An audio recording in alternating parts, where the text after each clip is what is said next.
Hello everyone. Science daily capsule में question number first हमारा है, विटामिन सी में उपस्थित अम्ल कौन सा होता है।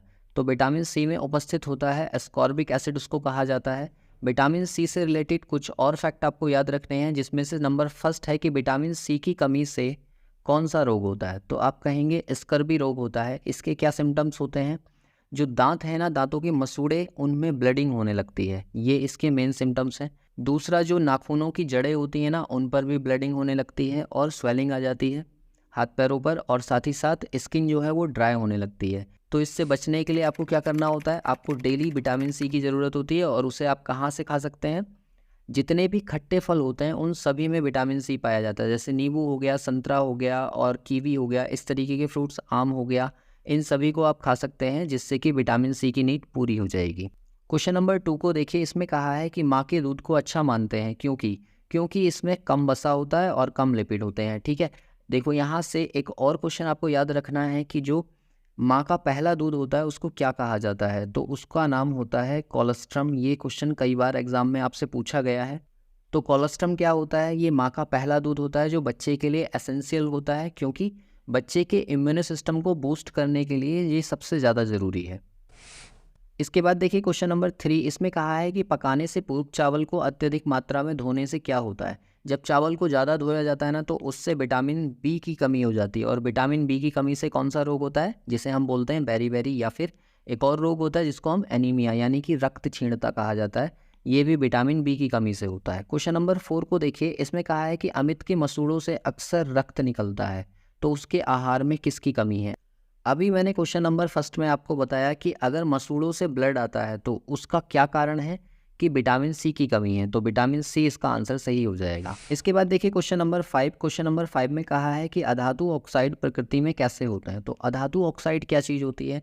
जब नॉन मेटल जो है ना ऑक्सीजन से रिएक्ट करते हैं तो नॉन मेटल ऑक्साइड्स बनाते हैं। जैसे एग्जांपल के लिए कार्बन डाइऑक्साइड हो गया। तो कार्बन क्या है? नॉन मेटल है, ऑक्सीजन से रिएक्ट करेगा तो कार्बन डाइऑक्साइड बनाएगा, और इसी को हम क्या बोल रहे हैं? नॉन मेटल ऑक्साइड बोल रहे हैं।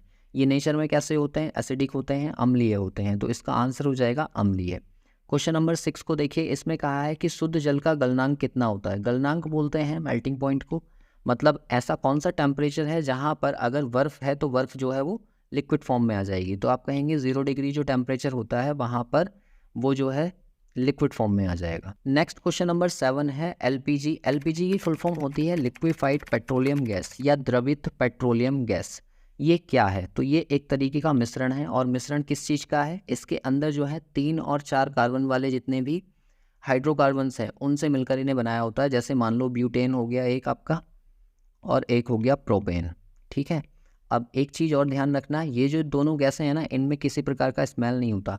तो जो एलपीजी होती है, आपने देखा होगा कभी किचन में से अगर एलपीजी गैस की आ रही है तो हम कहते हैं गैस की स्मेल आ रही है। वो गैस की स्मेल नहीं होती है, उसके अंदर गैस के लिए स्पेशली मिलाया जाता है जिसका नाम होता है इथाइल मरकैप्टन। ठीक है, तो ये आपको इम्पोर्टेंट क्वेश्चन याद रखना है कि एलपीजी के अंदर स्मेल के लिए हम क्या मिलाते हैं? इथाइल मरकैप्टन मिलाया जाता है। नेक्स्ट है क्वेश्चन नंबर 8, कॉटन। कॉटन किसका बहुलक है? तो ग्लूकोज का बहुलक है। क्वेश्चन नंबर 9 को देखिए। किसी द्रव पर दाब पड़ता है तो उसका क्वथनांक। क्वथनांक का मतलब होता है बॉइलिंग पॉइंट। मतलब ऐसा कौन सा टेम्परेचर है जिस पर कोई भी लिक्विड उबलने लगता है। तो ये ध्यान रखना, जब भी हम प्रेशर बढ़ाएंगे तो क्वथनांक हमेशा इंक्रीज होगा। इसके बाद देखिए क्वेश्चन नंबर 10। क्वेश्चन नंबर 10 में कहा है कि ध्वनि का संचरण नहीं हो सकता। नहीं मतलब कहाँ पर नहीं होगा? वैक्यूम में, निर्वात में। तो निर्वात इसका आंसर सही होगा, क्योंकि ध्वनि को चलने के लिए साउंड जो ट्रैवल करती है ना, वो मॉलिक्यूल्स के थ्रू करती है। मॉलिक्यूल्स एक दूसरे को एनर्जी ट्रांसफ़र करते हैं और साउंड आगे ट्रैवल होती है। और जो वैक्यूम है, निर्वात है, उसके अंदर कहीं पर मॉलिक्यूल्स नहीं है, इसका मतलब ध्वनि वहाँ पर नहीं आएगी। यही कारण है कि स्पेस में जाकर चिल्लाने पर भी आपकी आवाज़ नहीं आएगी, क्योंकि वहाँ पर क्या है? वहाँ एटमॉस्फेयर है ही नहीं। तो इसका आंसर क्या हो जाएगा? निर्वात में। इसके बाद देखिए क्वेश्चन नंबर 11। इसमें कहा है कार्बन की संयोजकता कितनी होती है। तो आप कहेंगे 4 होती है। यही कारण है कि कार्बन जो है ना 4 बॉन्डिंग बना देता है। आपने देखा होगा CH4 बनता है। तो CH4 का मतलब क्या है? कार्बन जो है 4 मॉलिक्यूल्स को अपने साथ में ऐड कर सकता है, इसलिए कार्बन की वैलेंसी कितनी हो गई? 4। नेक्स्ट क्वेश्चन दिया हुआ है, कार्बन के नाभिक में कितने प्रोटॉन्स होते हैं। तो आप कहेंगे 6 प्रोटॉन्स होते हैं। नेक्स्ट क्वेश्चन नंबर 13 है। इसमें कहा गया प्रोटॉन की खोज किसने की थी। तो प्रोटॉन की खोज रदरफोर्ड ने की थी। क्वेश्चन नंबर 14 को देखिए, इसमें कहा है ऊष्मा का सबसे अच्छा चालक कौन सा है। तो ऊष्मा जो है वो चांदी, इसका प्रतीक आप याद रख सकते हैं ए। इसके बाद देखिए क्वेश्चन नंबर 15, इसमें कहा है कि ध्वनि की तीव्रता की इकाई क्या है। तो ध्वनि की तीव्रता जो है वो डेसिबल में नकती है, या इसको हम डीबी से भी रिप्रेजेंट करते हैं।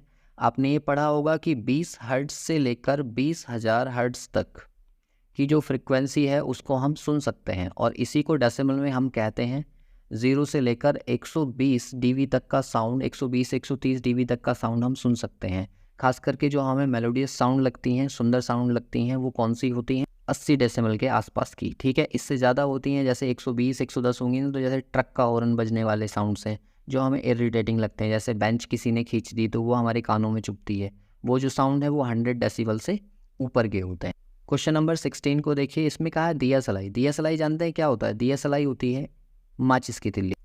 तो माचिस की तिल्ली में क्या प्रयोग किया जाता है? आपने देखा होगा एक माचिस की तिल्ली होती है, उसके आगे कुछ रेड रेड सा लगा हुआ होता है। तो ये जो रेड रेड सा लगा है ना, इसका नाम होता है रेड फास्फोरस। तो इसका जो सही आंसर होगा वो रेड फास्फोरस हो जाएगा। क्वेश्चन नंबर 17 को देखिए, दुधारू पशुओं में कैल्शियम की कमी के कारण क्या होता है? दुधारू पशु का मतलब ये है दूध देने वाले जो पशु होते हैं। ठीक है, तो उसको हम क्या कहते हैं? मिल्क फीवर कहते हैं। क्वेश्चन नंबर 18 को देखिए, इसमें कहा है कि गुब्बारे में भरी जाने वाली गैस कौन सी होती है? तो हाइड्रोजन या हीलियम, हल्की गैसें इसमें भरी जाती हैं। हाइड्रोजन जो है सबसे हल्की गैस है, यही कारण है कि बलून में भरने के बाद बलून ऊपर की तरफ मूव करता है। ठीक है, क्वेश्चन नंबर 19 को देखिए, दाब का क्या मात्रक है? दाब का मात्रक होता है पास्कल, इसको हम पीए से भी रिप्रेजेंट करते हैं। ठीक है, और पास्कल क्या होता है? किसी एरिया पर अगर हम 1 न्यूटन फोर्स अप्लाई कर दें तो उसको हम 1 पास्कल के रूप में जानते हैं। क्वेश्चन नंबर 20 को देखिए, ओजोन परत की जो मोटाई है वो किस में नापी जाती है? तो आप कहेंगे डॉप्सन में नापी जाती है। डॉप्सन इकाई है ओजोन परत की मोटाई को नापने की।